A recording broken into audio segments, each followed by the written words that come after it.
नमस्कार, जय जगन्नाथ, जय माँ भगवती। आम माटी आम परिचय यूट्यूब चैनल को स्वागत करुच्ची मु विष्णु।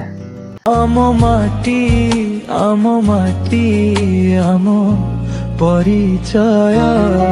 ओडिशार माटी ओडिशार पत्थर लुचाई रखिछि हजार वर्षर रहस्य। आज आम एमती एक रहस्यपूर्ण स्थान में पहुंचीचु जार नाम घंटशिला।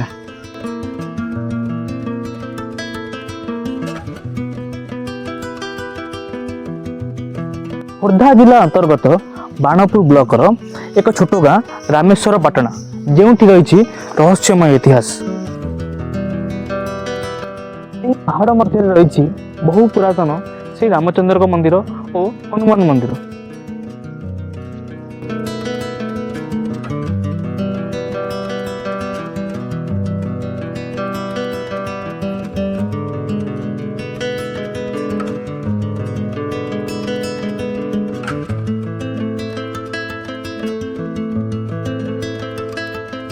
लोकों कहवा अनुजाई अनेक वर्ष तले एही मंदिर बाणपुर पाटपुर ग्रामर स्वर्गत बलरामनाथ और गोपीनाथ मिश्र, श्रीनिवासपुर ग्रामर स्वर्गत अनंत चरण रथ, अच्युतराजपुर शासन ग्रामर स्वर्गत चंद्रशेखर बेदमता और कुमारंग शासन ग्रामर स्वर्गत दिव्य सिंह मिश्र सहयोग एही मंदिर प्रतिष्ठा करा जायथिला।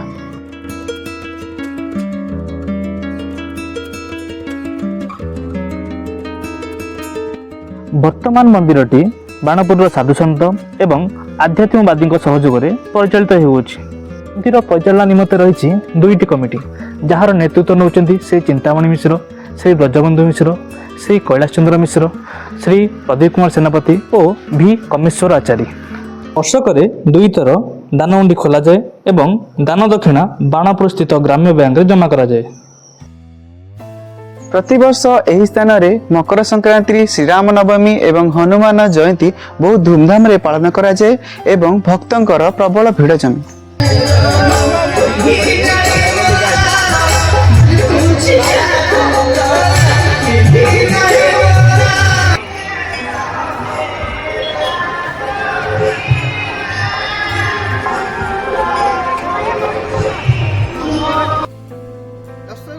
स्थानीय लोकों कहवा अनुजाई यह स्थानटी बहु पुरातन एवं यार संपर्क रही पुराण सहित। घंटशिलार ऐतिहासिक बहुत पुराना आमर पूर्वपुरुष श्रुति अनुजाई जहाँ अच्छी बाणासुर नामक जन राजा थे ये बाणासुर आसती घंटशिला को घंट बाराती।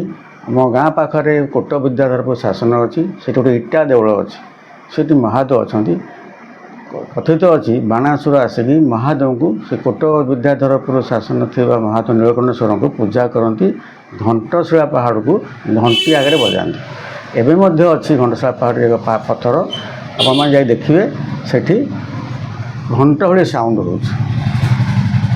घंटशिलार ऐतिहासिक किंवदंती बहुत अच्छी बहु बहु बहु वर्ष इतिहास अच्छी। बर्तमान आमर उद्देश्य हूँ यहीटा सारा राज्य रे केमती विख्यात हम आपको टूरिस्ट प्लेस करने आम इच्छा अच्छी।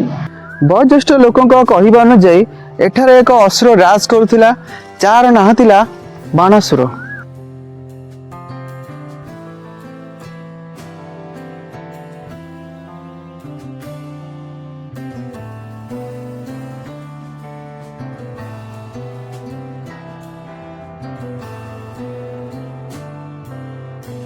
असुर राजा बाणासुर नाम अनुसार इस स्थान ना होइछि बाणपुर। ये बाणपुर ऐतिहासिक घंटशिला पहाड़। ये पहाड़ शिखर राम मंदिर अच्छी ता तलू अच्छा हनुमान मंदिर।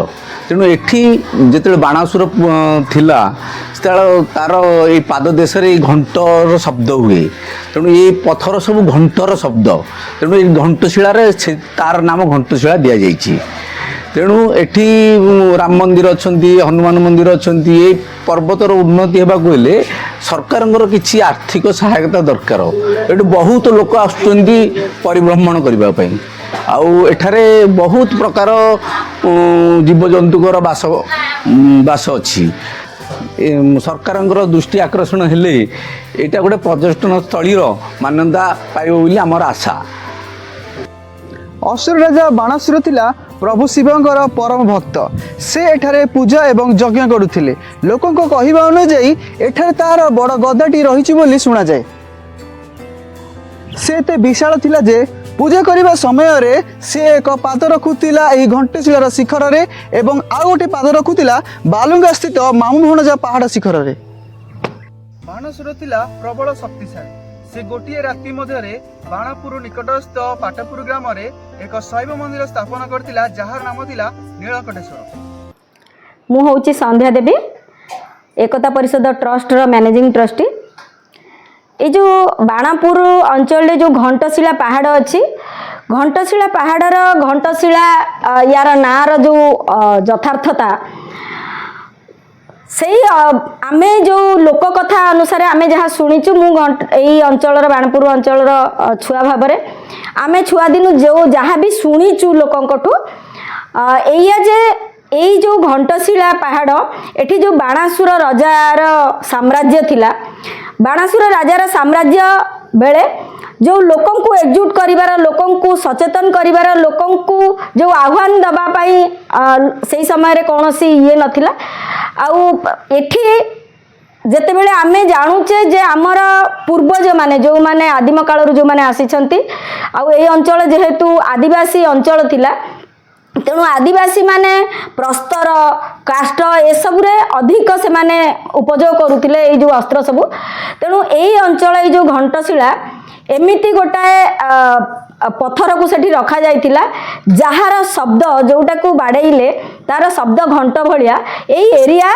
रे सेटा शुभुथिला तेणु लोकं को सचेतन करिवार जदि सेति घंट बाड़िया होउथिला लोक जानि जाउथिले जे आमको राज्य पई हमर आवश्यकता पड़ुची तेणु लोक एकजुट होउथिले एई जो सूचना देबार जो ये एटा ए जो घंटशिला मुंडिया तार पूरा ऊपर ए पत्थरटी रही मोर जो विश्वास एटा गोटे पत्थर नुह या सहित आहुरी भी पत्थर थाई पारे याकू प्रत्नतत्व विभाग माने सर्वेक्षण हवा दरकार कारण पत्थर जो शब्द घंट भाया शब्द आसूची से कौनसी ना कौनसी धातुर मिश्रण निहाती भाव में आम जो विज्ञान को जाना आम जो यहाँ पौराणिक बा अन्य किसी आध्यात्मिकता आड़ को जाऊे आम निश्चित भाव में यहाँ तो भावुचे हाँ गोटे पत्थर केमती गोटे घंट भाया आवाज आसूचे यहाँ गोटे अलौकिक जिनस एटा सत कथा किंतु जतेबेले आमे विज्ञान को आमे देखिबा एई धातु एई पत्थर रे कौनसी ना कौनसी धातु मिश्रित थाई पारे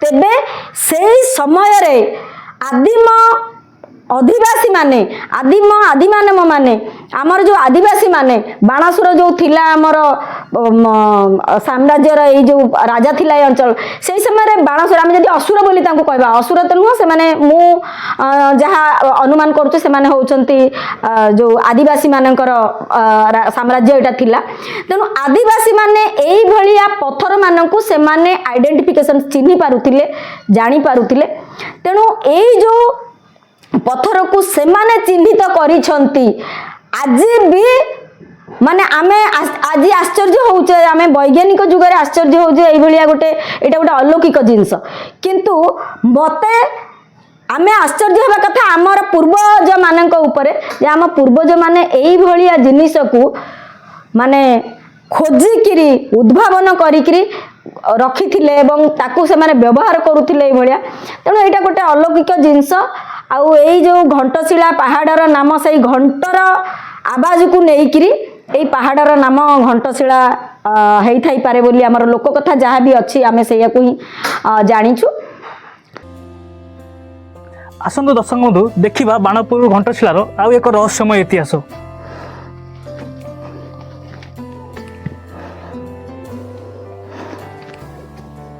से पत्थर जो पत्थर को बाड़ाई बाणासुर ठारे पूजा करथिला देखंतु मुझे पत्थर को इथे बाड़ुची कौन शब्द होना किंतु जिते बेले मुझे पत्थर को बाड़ौची देखंतु घंटा वाली शब्द होची ये थिला आम गोलर सबुठारु रहस्यमय इतिहास आपण माने भी आसिकी ए जगह को देखि पारिबे आम ए घंटशिला को प्राकृतिक सौंदर्य को आपण उपलब्ध करि पारिबे।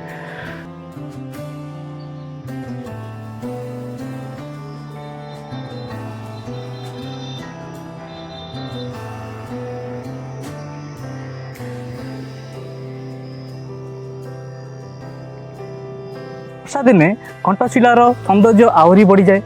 ଏଠାକାର ପାହାଡ଼ ପର୍ବତ ଗଛ ଲତା ପବନ ଏକ ନୂତନ ସୌନ୍ଦର୍ଯ୍ୟ ସୃଷ୍ଟି କରିଥାନ୍ତି।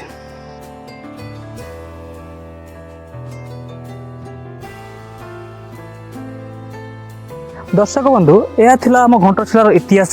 ଏହା ହେଉଛି ଆମର ଗର୍ବ ଏବଂ ଆମର ପରିଚୟ। କିନ୍ତୁ ଦୁଃଖର କଥା, ଏହି ସ୍ଥାନଟିକୁ ଏପର୍ଯ୍ୟନ୍ତ କୌଣସି ସରକାରୀ ସହାୟତା ମିଳିପାରି ନାହିଁ। ଆମେ ଆମ ଏହି ଚ୍ୟାନେଲ ମାଧ୍ୟମରେ ସରକାରଙ୍କୁ ଏବଂ ସ୍ଥାନୀୟ ଅଞ୍ଚଳବାସୀଙ୍କୁ ଅନୁରୋଧ କରୁଛୁ ଯେ ଏହି ସ୍ଥାନର ଉନ୍ନତି ନିମନ୍ତେ କିଛି ପଦକ୍ଷେପ ନେଲେ ଏହି ଅଞ୍ଚଳଟି ସାରା ଓଡ଼ିଶାରେ ପ୍ରସିଦ୍ଧ ଲାଭ କରିବ। ଯଦି ଏଇଭଳି କିଛି ପୁରୁଣା ଇତିହାସ ଆପଣଙ୍କ ଅଞ୍ଚଳରେ ଅଛି, ଆପଣ କମେଣ୍ଟ ବକ୍ସରେ ନିହାତି ଜଣାଇବେ। ସେତେ ପର୍ଯ୍ୟନ୍ତ ରହୁଛୁ। ନମସ୍କାର। ଜୟ ଜଗନ୍ନାଥ, ଜୟ ମା ଭଗବତୀ।